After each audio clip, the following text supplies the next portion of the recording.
In the last 72 hours, something unprecedented happened in global commodity markets that should terrify every American.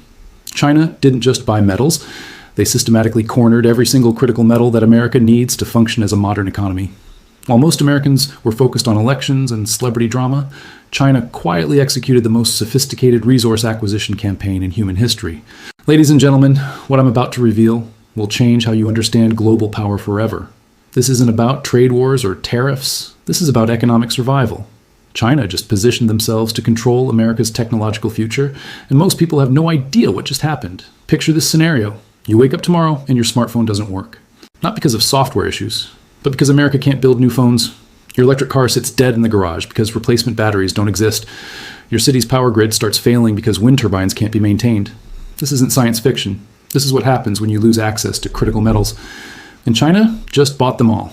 Let me walk you through what happened in the metals markets over the weekend. While America slept, Chinese state-owned enterprises executed coordinated purchases across 17 different commodity exchanges: lithium, cobalt, rare earth elements, silver, copper, nickel, platinum, palladium. Every single metal essential for modern technology disappeared into Chinese stockpiles faster than markets could process the transactions. The numbers are staggering. In 72 hours, China purchased 847,000 tons of copper. That's enough copper to build the electrical infrastructure for 3 major cities. They bought 23,000 tons of nickel, essential for steel production and electric vehicle batteries. They acquired 156 million ounces of silver, more than Tesla's entire annual consumption. And here's the terrifying part. They paid prices so high that other buyers couldn't compete. China didn't just outbid American companies, they obliterated them. When Alcoa tried to purchase aluminum ore from Australian suppliers, Chinese buyers offered 340% above market price for immediate possession. When Ford's battery division attempted to secure lithium contracts, Chinese enterprises bid 450% above their offer. American companies found themselves completely priced out of markets for materials they desperately need. But this wasn't random panic buying. This was the execution of a 10-year strategic plan that most Western governments completely ignored. While America focused on quarterly earnings and political theater, China was thinking decades ahead about resource dominance. They identified every critical material that modern economies depend on and systematically positioned themselves to control global supply. Let me show you how dependent America has become on metals we don't control.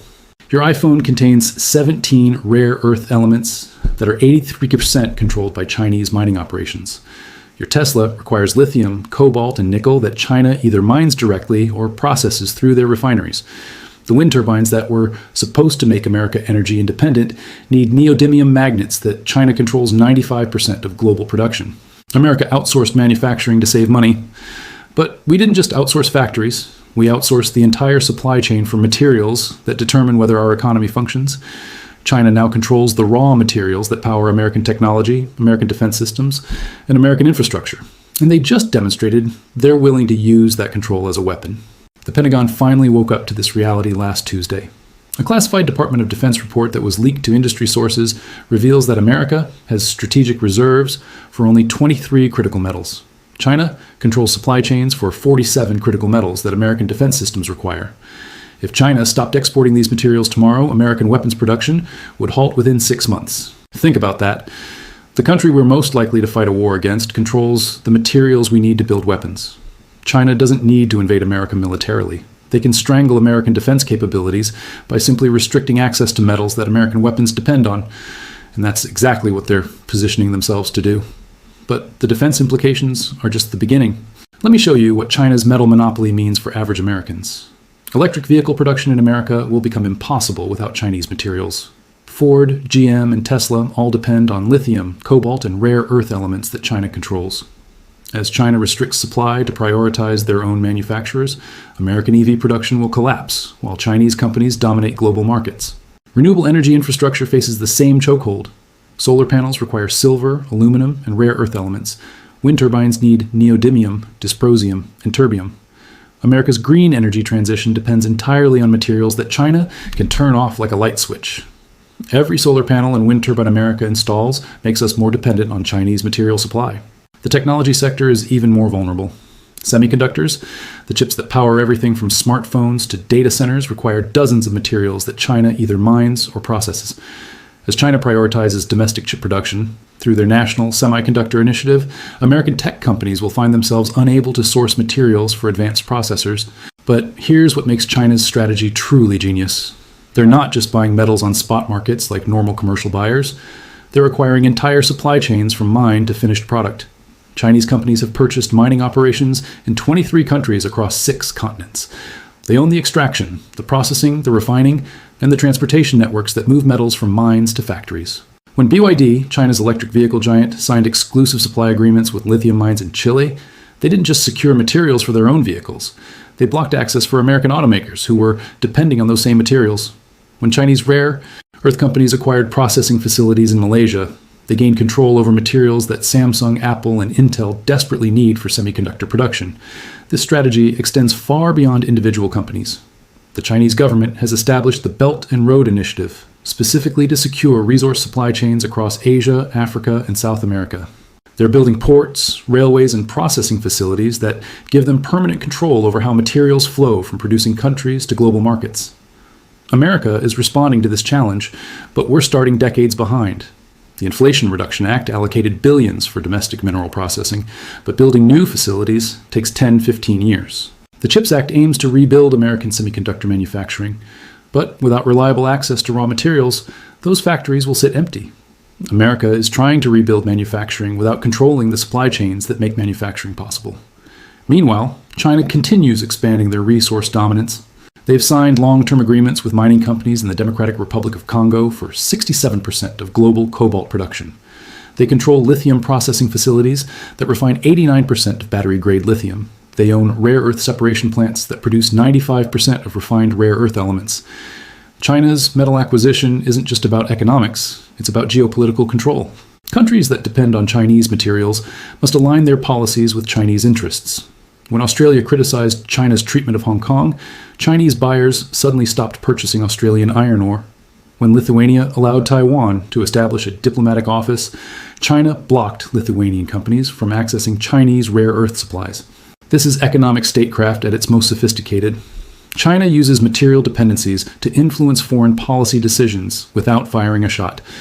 Countries face a choice: align with Chinese interests or lose access to materials their economies require.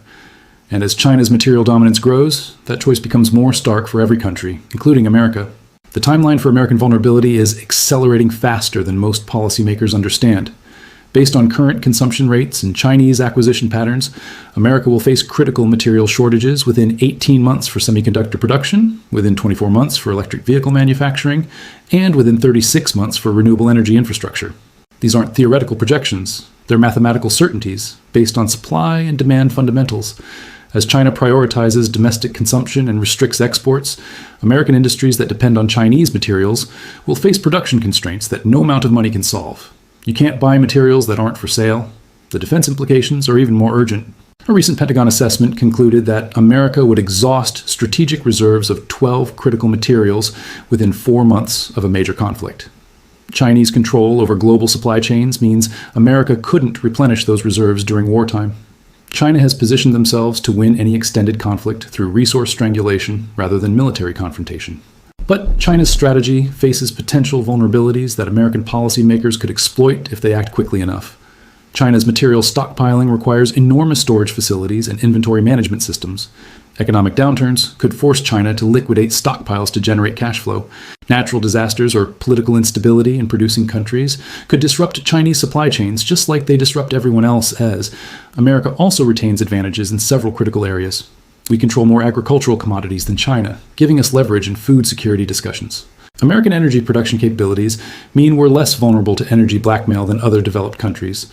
American financial systems still process most international commodity transactions, providing regulatory leverage over global trade flows.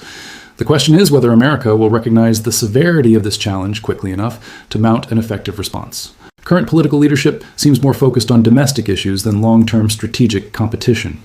Corporate America prioritizes quarterly profits over supply chain security. The American public remains largely unaware that our technological future depends on materials controlled by our primary geopolitical rival. China spent 20 years positioning themselves for this moment while America was distracted by wars in the Middle East, financial crises, and political polarization. They studied American dependencies, identified critical vulnerabilities, and systematically gained control over materials that American prosperity requires. Now they're demonstrating they're willing to use that control to achieve strategic objectives.